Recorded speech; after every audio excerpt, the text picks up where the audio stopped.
నా పేరు రాధిక కాదు, నా పేరు లిల్లీ. నీ పేరు లిల్లీ ఏమో గాని నువ్వు మనిషివైతే 100% రాధిక.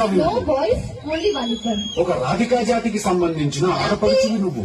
మీరందరూ కూడా ఒక రాధిక ఇన్స్టిట్యూట్ ఆఫ్ టెక్నాలజీలో స్టూడెంట్స్. మీరు ఆ కాలేజీ ఉండదు, అది అదేంటో గుట్ట మీద ఉంటది. అది ఆ గుట్ట మీద లైన్ రాధికాలందరి నుంచి ఇట్లా బైనాక్లర్స్ తీసుకొని చూస్తుంటారు. ఇల్లు లాంటి లప్పగా లేడున్నారు, ఓన్ అవడం చేద్దామని చెప్పి. చాలా పెద్ద కాలేజీ అంటే కదా మీకు. నేను పోయినసారి నేను మీ సూపర్ సీనియర్ ఒక ఆమెను కలిసిన రాధిక. చాలా బాగా ర్యాగింగ్ చేసింది, నన్ను చాలా ఎంజాయ్ చేసిన. నేను ఇప్పటికే మాట్లాడుకుంటారు దాని గురించి.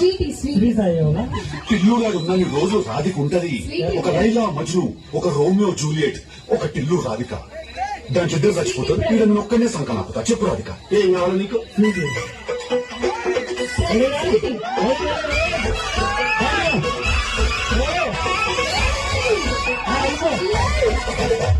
Hey!